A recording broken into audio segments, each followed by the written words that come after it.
오늘 함께 말씀 나눌 제목은 심판의 원인을 제거하십시오 라는 말씀 제목을 가지고 함께 나누도록 하겠습니다. 어제부터 시작된 이 아모스 말씀인데요, 어제는 하나님께서 특별히 내 나라, 내 민족에 대해서 하나님께서 심판의 원인을 얘기하게 되고 또 심판으로 그들이 멸망당하게 될 것이라는 것을 말씀해 주셨습니다. 오늘 이제 이방 나라로 보면 두 나라, 여기 나온 암몬과 모압 족속에 대한 그 심판을 얘기하고 계시고, 또 한 나라 유다에 대해서 하나님께서 죄를 지적해 주시고 또 심판을 이야기하는 것을 보게 됩니다. 근데 어제 말씀드렸던 것처럼 이 아모스는 남유다 사람이었지만 이 아모스가 직접적으로 사역을 하게 되는, 그 예언을 하게 되고 심판을 이야기하게 되는 그 지역은 북이스라엘이었습니다. 그럼 아직까지는 북이스라엘에 대해서 나오지 않죠. 이제 내일부터는 이제 북이스라엘에 대해서 이야기를 하게 될 것이지만, 이 이야기를 듣고 있고 그가 고백하고 선포하고 있는 이야기를 듣고 있는 대상들은 북이스라엘 사람들이었을 것입니다. 그러면 처음부터 다른 나라에 대해서 이야기를 하고 있을 때 북이스라엘 사람들의 그 마음의 상태는 어떠했을까라는 것을 한번 생각해 보게 됩니다. 처음에는 야, 잘됐다 이런 마음이 있었을 것입니다. 대적 관계에 있었던 이방 민족들이 심판을 당한다고 하니 잘됐다 이런 마음이 있었겠지만, 점점 사실은 이 6개의 지역은 북이스라엘로부터 보면 조금씩 먼 지역으로부터 점점 다가오고 있는 것을 보게 됩니다. 그래서 이제 가깝게 있는 암몬과 모압으로 이제 들어오게 된 것을 보게 되는데, 그 나라들 한 나라 하나들이 가깝게 들어오게, 하나님의 심판에 의해서 들어오게 있는 것을 보면서 이런 마음들이 이 북이스라엘 민족들 가운데 임하지 않겠는가라는 생각도 해보게 됩니다. 오늘 5번째 나라를 좀 보도록 하겠는데요, 이 암몬이라는 나라입니다. 암몬과 모압은 여러분 알다시피 아브라함이 조카 롯을 구하지 않습니까? 소돔과 고모라로부터 구하게 됩니다. 그 이후에 이 롯의 첫 번째 딸과 두 번째 딸로 말미암아 자녀들이 생산되게 되는데, 그로부터 이어지는 민족들이 바로 이 암몬과 모압 족속입니다. 암몬은 둘째 딸로부터 나오는 족속들을 얘기하는 것이고, 모압은 첫째 딸로부터 이런 이야기가 시작되는 것을 보게 됩니다. 암몬 어떠한 죄를 지었는가? 우리 13절 말씀 좀 보도록 하겠습니다. 13절 함께 읽어보겠습니다. 시작. 여호와께서 이와 같이 말씀하시되 암몬 자손의 서너 가지 죄로 말미암아 내가 그 벌을 돌이키지 아니하리니 이는 그들이 자기 지경을 넓히고자 하여 길르앗의 아이벤 여인의 배를 갈랐음이니라. 어제부터 이야기를 이렇게 보신 분들은 패턴이 비슷합니다. 하나님께서 먼저 말씀을 하십니다. 그리고 이런 표현을 쓰고 있는데요, 여러 가지, 서너 가지 죄로 말미암아 그 벌을 돌이키지 아니하겠다. 한마디로 하나님께서 마음을 굳히셨다는 것입니다. 너희가 수없이 많은 죄, 사실 여기에 나와 있는 죄의 목록들은 대표적으로 한 가지만 얘기하고 있지만 서너 가지, 계속 반복적으로 지은 죄들이 있고 많은 죄들이 있었다는 것입니다. 그 죄들을 하나님께서 지적해 주시고 난 이후에 그 이후에 심판을 이야기해 준 것을 보게 됩니다.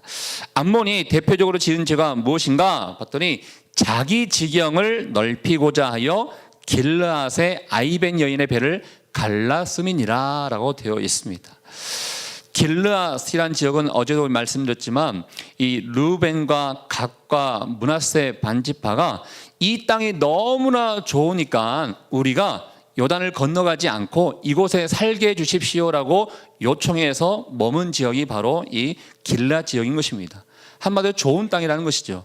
그러니까 그 밑에 지역에 있었던 이 암몬 족속들이 기회만 되면 그 땅을 차지하고 싶어서 전쟁을 치르기도 하고 괴롭히기도 하고 이런 것을 보게 됩니다. 그런데 이런 마음, 영토 확장을 위해서는 사실 다윗도 그렇기 때문에 영토 확장을 위해서 전쟁을 치는 것이 무슨 잘못이겠습니까? 그건 본능이기 때문에 그렇게 잘못이 아닐 수도 있습니다. 그러나 문제는 이 길르앗의 아이벤 여인의 배를 갈랐다라는 것입니다. 구체적으로 어떠한 사건이 있었고 어떠한 의도가 있었는지는 알 수 없습니다. 그렇지만 여러분, 우리가 딱 봤을 때도 어떻게 아이벤 여인의 배를 갈랐을까? 사실은 이 2명을 죽인 거 아니겠습니까? 근데 사실 2명을 죽인 게 문제가 아니라 너무나 잔인하게 사람을 죽였다는 게 문제가 되는 것입니다. 아마도 추측해 보건대 길르앗에 있었던 사람들에게 공포감을 주기 위해서 이런 것을 한 게 아닌가라는 생각도 해보게 됩니다.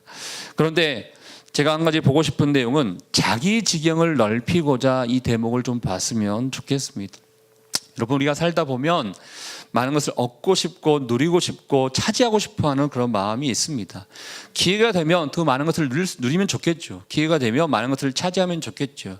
그런데 이게 나만 괜찮으면 다 된다는 식으로 가면 이게 문제가 된다는 것입니다.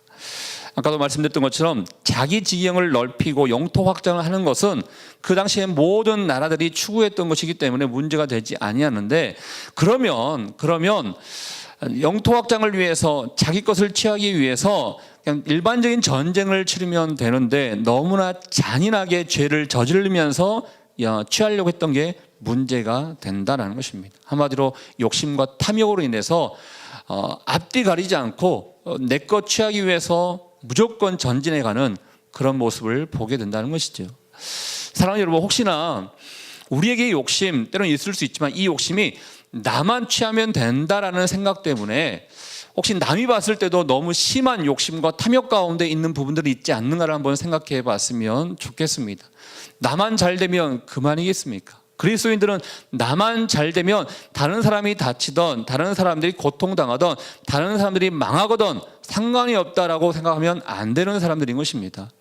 어제부터 계속 강조하고 있습니다. 하나님은 사람 한 사람 한 사람을 중요하게 생각하고 있기 때문에 함께 공동의 유익을 취하면서 가기를 원하는 것이지, 나만 잘 되면 이런 마음은 하나님이 싫어하는 마음이기 때문에 이런 것을 과감하게 내려놓을 수 있어야 된다는 것입니다. 혹시 사업을 하는 데 있어서 또 어떠한 일을 하는 데 있어서 이런 마음이 꿈틀꿈틀 내 마음 가운데 있는 분들이 있습니까? 야, 다른 사람이 이거 하게 되면 다른 사람이 다칠 건데 그럼에도 불구하고 이것을 할까 고민하고 있는 사람들이 있다면 다시 한번 생각해 볼 수 있기를 바랍니다. 여러분에게 하나님께서 주시고자 하는 것들이 있습니다. 취하고자 하는 것들이 있습니다. 더 많은 것을 가지게 하고 싶어 하는 것들 있습니다. 그렇지만 다른 사람들에게 피해를 주거나 다른 사람들을 다치게 하거나 다른 사람들에게 잔인하게 하면서 그 일들을 하기를 하나님은 원치 아니하신다는 것입니다. 저는 여러분 가운데 이런 모든 탐욕, 잘못된 욕심들을 과감하게 내려놓고 주님 앞에 나갈 수 있기를 주님의 이름으로 축복합니다. 6번째 나라입니다. 이제 모압에 대해서 이야기를 하도록 하겠습니다. 모압은 2장 1절 말씀인데요, 2장 1절 말씀 함께 읽어보겠습니다.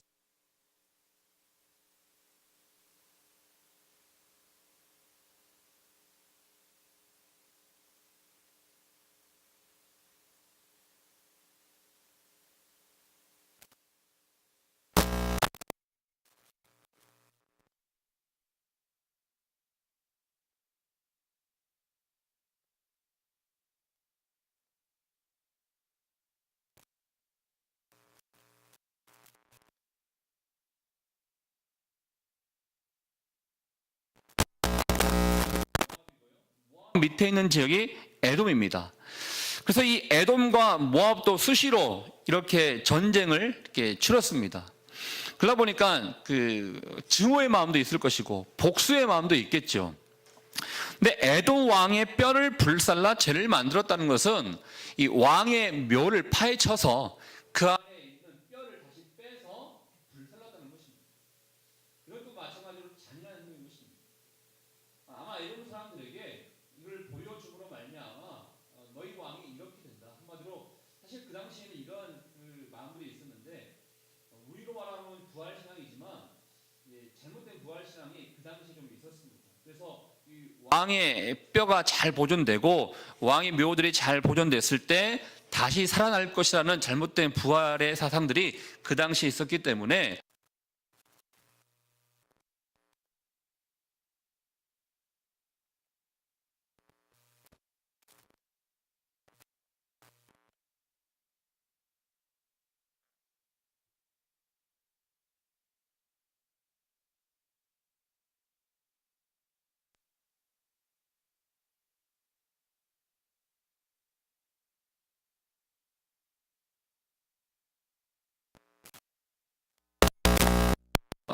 여러분들 이제 많은 여성분들이 있다 보니까 별로 안 좋아할 수도 있는데요.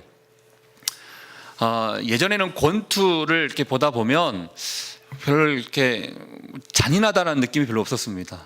그런데 어느 순간 몇 년 전부터 이제 권투 다음에 조금 잔인한 종목이 들어오게 되는데 K1이라는 종목이 있었습니다. K1이라는 종목은 태국에서 하는 것처럼 킥복싱과 같은 그런 권투 경기였습니다. 그러나 그보다 더 이제 심한 종목이 나오게 되는데 UFC라는 또 종목이 나오게 됩니다. 처음에 킥복싱만 보더라도 어떻게 사람이 저렇게 싸울 수 있을까? 너무 잔인하다라고 생각했는데 그보다 더 심한 종목들이 점점 나오게 된 것을 보게 됩니다. 이 사람의 악한 모습 아닌가라는 생각을 해보게 됩니다. 예전에는 별 문제가 되지 아니했던 죄악들이 시간이 지나면 지날수록 잔인함에도 불구하고 뭐 그럴 수도 있나 보다라고 넘어가는 그런 모습들이 우리 가운데 있게 됨을 보게 됩니다. 여러분, 이 잔인하고 엽기적이고 악한 모습들 과감하게 떨쳐버릴 수 있어야 되고 과감하게 제거해버릴 수 있어야 되는데 이 인간의 본성이 그대로 남아있기는커녕 더 악해지고 있는 것을 보게 됩니다. 혹시나 이러한 잔인함이 우리 가운데 또 혹시 있지 않는가 또 생각해 볼 필요가 있습니다. 세상 사람들이 잔인해지고 있기 때문에 나도 그 잔인함에 함께 동조해야 내가 살 수 있지 않겠는가라는 생각으로 머물러 있다면 다시 한번 우리 자신을 돌아볼 필요가 있다는 것이지요. 모압이 많은 죄들이 있었지만 대표적으로 이러한 잔인함과 이러한 엽기적인 행동으로 말미암아 하나님의 마음을 근심시켰다는 것을 보게 됩니다. 이제 마지막으로 오늘 말씀 가운데 나오는 마지막은 유다입니다. 유다는 또 어떠한 죄를 지었는가? 나 유다의 모습을 보기에 앞서서 이런 생각이 들게 되었습니다. 하나님의 공의는 선택받은 우리들도 하나님의 공의 앞에서는 다 어쩔 수 없이 심판을 받는 대상이구나라는 생각을 해보게 되었습니다. 여러분, 이방인들만 심판받는 게 아닙니다. 하나님을 믿고 있는 사람들도 하나님의 길에서 잘못된 길로 가게 된다 그러면 심판을 받을 수 있다는 것을 우리에게 보여주고 있습니다. 어떠한 죄를 지었습니까? 우리 4절 말씀 읽어보겠습니다. 2장 4절입니다. 시작. 여호와께서 이와 같이 말씀하시되 유다의 서너 가지 죄로 말미암아 내가 그 벌을 돌이키지 아니하리니 이는 그들이 여호와의 율법을 멸시하며 그 율례를 지키지 아니하고 그의 조상들이 따라가던 거짓 것에 미혹되었음이니라. 여러분, 이 내용을 보시면 어떤 마음이 드세요? 다른 6개 나라들은 잔인한 죄를 하나님께서 이렇게 짚어주게 된 것을 보게 되는데 유다의 죄는 그 잔인함이라든지 심하다라고 생각되는 죄들이 있습니까? 크게 문제가 되지 않을 것 같은데라는 생각이 들 수도 있을 것입니다. 이 죄의 목록을 보면 첫 번째, 여호와의 율법을 멸시했습니다. 두 번째, 율례를 지키지 아니했습니다. 세 번째, 거짓 것에 미혹되었습니다라는 것입니다. 이거가 어떻게 큰 죄가 될 수 있을까? 예, 하나님 보는 입장에서는 큰 죄가 될 수 있습니다.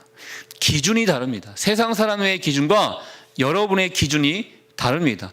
기준이 다르다는 것은 기대가 또 다를 수도 있는 것입니다. 세상 사람들을 향한 기대와 여러분을 향한 기대가 다를 수 있습니다. 세상 사람들은 이러한 잔인함과 악한 모습을 통해서 하나님께서 내가 징계하겠다라고 말씀하셨지만 그리스도인들은 이 하나님께서 주시는 이 율법의 메시지에 순종하지 아니하고 따르지 아니하고 거짓된 길로 가는 것조차도 하나님께서 잘못된 길이다라는 것을 우리에게 지적해 주고 있다는 것입니다. 사랑하는 여러분, 여호와의 율법을 내가 언제 멸시했습니까? 아마 여러분께서 이 말씀을 듣고 있는 여러분들도 나는 멸시하지는 않았습니다. 그냥 잘 안 볼 뿐이지요 라고 생각할 수도 있었을 것입니다. 그렇지만 이 멸시라는 것은, 이 율법이라는 것은 가르침을 얘기하는 것인데 이 가르침을 내가 받아들이지 않고 이 가르침대로 살지 아니하는 것이 바로 하나님 입장에서는 멸시하는 것이다. 내가 한두 번 얘기했느냐, 너에게 끊임없이 얘기했음에도 불구하고 내 말에 집중하지 않고 내 말대로 살지 아니하는 그것이 바로 멸시하는 것이다 라고 우리에게 이야기하고 있습니다. 근데 이 멸시의 그 원인을 보면 두 가지더라고요. 하나는 사실 이스라엘 민족들이 하나님께서 은혜를 베풀어 주지 않습니까? 그래서 여기까지 왔지 않습니까? 그런데 올챙이 시절을 생각하지 못하고 이 하나님의 은혜를 생각하지 못하고 교만한 마음, 이제는 하나님이 없어도 이 율법이 없어도 이 말씀이 없어도 나는 살 수 있습니다, 이러한 마음들이 그들 가운데 임하게 된 것을 보게 됩니다. 이게 점점 쌓이다 보면 하나님의 말씀을 쫓아 살아가는 것이 아니라 세상을 쫓아 살아가게 되는 모습을 보게 됩니다. 이게 바로 율법을 멸시한 것입니다. 그렇다면 저를 포함해서 우리의 삶 가운데 아마 율법을 멸시하는 일들이 참으로 많이 있었을 것입니다. 하나님이 말씀하신 것이 무엇인지 알매도 불구하고, 가르침이 무엇인지도 알매도 불구하고 그 가르침에 순종하지 않았기 때문에 우리는 큰 죄를 짓고 살아가고 있다는 것이죠. 이 율법을 멸시한 사람이 율법을 지키지 아니하는 것은 당연한 것이죠. 율법을 지키지 아니하기 때문에 어떻게 됩니까? 결국은 잘못된 거짓된 길로 돌아서게 되게 된 것을 보게 됩니다. 사실 이 유다에 대한 죄를 지적해 주는 것을 보면 사람이 어떻게 죄를 짓고 어떻게 떠나는지 그 과정을 볼 수가 있습니다. 처음에는 멸시하게 됩니다. 하나님의 말씀을 무시하게 됩니다. 그리고 나가서 율법을 지키지 않게 됩니다. 이건 소극적인 그 죄를 얘기하는 것이죠. 더 나아가서 율법을 지키지 않다 보니까 죄를 지적해 주는 이 거짓 것에 미혹된 것은 우상을 쫓게 되는 것을 얘기하는 것인데, 우상을 숭배하게 되는 적극적인 죄를 짓게 되는 것을 보게 됩니다. 사실 여러분, 우리가 매일매일 삶 가운데 이렇게 아침 예배 드린다는 게 어떻게 보면 뭐 이렇게 큰일인가, 별거 아닐 수도 있다고 생각할 수 있겠지만 큰일이더라고요. 매일매일 삶 가운데 말씀을 지켜나가는 이 율법을 중요시하고 하나님께서 주시는 이 가르침을 내가 보고 듣고 깨닫고 나가는 게 우리에게 있어서는 좋은 습관이 되고 말씀을 잘 받아들이고 마음을 지키는 그런 모습이 되게 된 것을 보게 됩니다. 사랑하는 여러분, 하나님이 여러분을 향한 그 기대가 있고 하나님이 여러분을 향한 그 기준을 우리에게 말씀해 주고 있습니다. 세상 사람들에 비해서 조금 더 착하면 안 됩니다. 우리는 이 말씀을 통해서 우리에게 가르쳐 주신 하나님의 그 마음이 있고 뜻이 있기 때문에 이 세상이 더욱더 아름답고 하나님의 나라가 되기 위해서 더욱더 신실하게 거룩하게 정직하게 살아가야 되는 의무와 책임이 우리 가운데 있게 된 것을 보게 됩니다. 심판의 원인을 하나씩 하나님께서 아모스를 통해서 짚어주게 된 것을 보게 되는데, 여러분 안에 이 원인이 무엇인지를 한번 생각해 보십시오. 나도 혹시나 잘못된 탐심이 있지 아니한가? 나도 혹시나 잔인한 마음과 잔인한 모습이 나의 삶 가운데 있지는 아니한가? 내가 너무나 율법의 말씀을 가볍게 여기고 소홀히 하며 하나님의 말씀을 따르지 않고 세상을 쫓고 있는 모습이 나에게 있지는 아니한가? 여러분 한번 생각해 볼 수 있고 여러분 자신을 돌아볼 수 있기를 바랍니다. 이 모든 것들이 나에게 있구나라고 생각된다면 과감하게 버릴 수 있어야 되고 제거할 수 있어야 됩니다. 이 제거하지 않고 쌓아두고 있으면 어느 시점에 하나님의 징계와 심판이 임하게 된 것을 보게 되지요. 저는 그날을 맞이하기 전에 우리 자신이 더욱더 주님 앞에 겸손히 나아가고 주의 말씀 안에 온전히 거하며 하나님께서 원하시는 그런 삶을 살아갈 수 있는 저와 여러분 될 수 있기를 주님의 이름으로 축복합니다. 우리 같이 한번 주신 말씀을 생각하며 함께 기도하도록 하겠습니다. 심판의 원인이 되는 것들을 하나님께서 짚어주셨습니다. 비성경적인 모습이 우리 가운데 있지는 않습니까? 잘못된 관습이 우리 가운데 있지는 않습니까? 무엇보다도 하나님이 우리 한 사람 한 사람을 선택해 주셨고 구원시켜 주심으로 인해서 우리를 향한 기준과 기대를 가지고 계시는데, 그 기대와 그 기준에 맞지 아니하는 삶을 살고 있는 모습은 있지는 않습니까? 세상 사람들보다 조금 더 착하면 괜찮지라고 아니란 마음 가운데 살고 있는 모습은 있지 않습니까? 이 시간에 간절히 기도하는 것은 하나님, 내 안에 잘못된 모든 죄의 원인들을 제거하는 데 힘쓸 수 있기를 원합니다. 여호와 하나님께서 기뻐하시고 온전하신 뜻이 무엇인지를 분별하며 살아갈 수 있기를 원합니다. 그래서 더욱더 깨어있는 사람이 되기를 원하고 이 세상을 변화시키고 이 세상의 많은 사람들을 살리는 데 쓰임받는 하나님의 사람들 될 수 있기를 원하오니 내 안에 모든 잘못된 것들을 다 제거할 수 있도록 나의 마음을 받아주시고 나의 결단 가운데 인도하여 주시옵소서. 우리 함께 주신 말씀을 생각하며 여러분 자신만을 위해서 함께 기도하도록 하겠습니다. 하나님 아버지, 우리 가운데 함께 하심에 감사합니다. 오늘 모압과 암몬 족속들 그리고 유다 족속들의 죄를 하나님께서 지적해 주시면서 하나님이 싫어하는 것들이 무엇인지를 다시 한번 보게 해주심에 감사합니다. 성령이여 성령이여 우리 가운데 임하여 주십시오. 우리 가운데 좌정하여 다스려 주십시오. 아버지께서 기뻐하시고 온전하신 뜻이 무엇인지를 분별하며 나갈 수 있기를 원합니다. 하나님이 탐심이 우리 가운데 자리 잡고 있지 않습니까? 나만 잘 되면 괜찮아, 나만 아버지 유익을 얻게 된다면 다른 사람이 다친다 한들 괜찮아라는 이 마음이 우리 가운데 있지는 않습니까? 하나님 아버지, 복수하는 마음과 시기하는 마음과 정죄하는 마음으로 말미암아 잔인한 모습이 우리 가운데 있지는 않습니까? 하나님 아버지요, 아버지께서 한 사람 한 사람을 사랑해주고 계시고 한 사람 한 사람에 대한 그 아버지 기대와 그 마음이 있는 줄 우리가 알고 있사오니 다시 한번 우리가 사람들을 생각하는 데 있어서 사람들을 존중하는 데 있어서 아버지의 마음을 가지고 나갈 수 있기를 원합니다. 아버지, 그러기 위해서 말씀 안에 가기를 원하고 말씀 안에 순종하는 인생 될 수 있기를 원하오니 우리 가운데 임하여 주시고 아버지께서 원하시는 하루의 삶이 기쁨의 삶이요 감사의 삶이요 사람 살리는 삶이요 세상을 변화시키는 삶이 될 수 있도록 주님 인도하여 주시옵소서. 우리 가운데 함께 하신 하나님을 찬양합니다. 주님 영광을 받아 주시옵소서. 사랑과 은혜가 충만하신 하나님 아버지, 어제부터 오늘까지 하나님이 싫어하는 죄들이 무엇인지를 우리에게 가르쳐 주시고 보여주심에 감사합니다. 특별히 오늘 주신 말씀을 통하여 우리의 자신을 점검하며 돌아봅니다. 하나님, 잘못된 탐심, 잘못된 욕심, 그런 모습이 우리 가운데 있지는 않습니까? 우선은 나만 잘 되면 된다라는 이 교만과 이기적인 마음이 우리 가운데 남아있지는 않습니까? 상대방은 다치더라도 지금 내가 유익을 볼 수 있다면 괜찮다라는 생각이 우리 가운데 있다면 과감하게 주님 앞에 다 내려놓고 다시 한번 우리 자신을 점검하며 하나님께 주시는 마음을 품는 우리가 될 수 있도록 인도하여 주시옵소서. 특별히 세상은 더욱더 악해지고 잔인해지고 있습니다.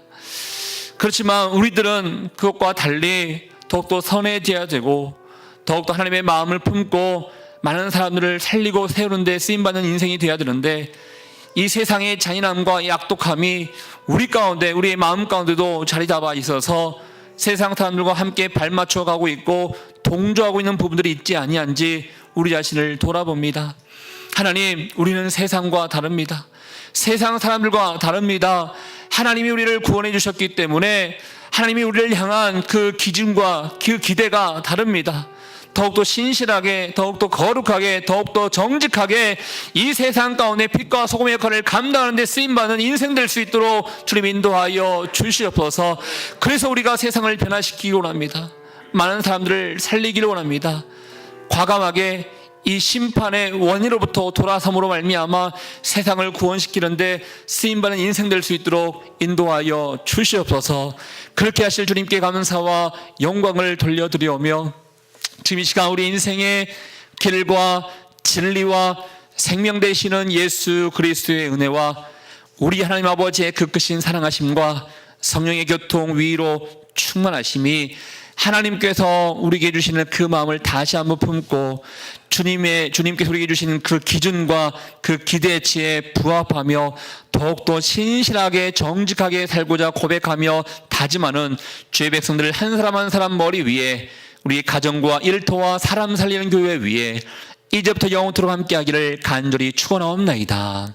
아멘.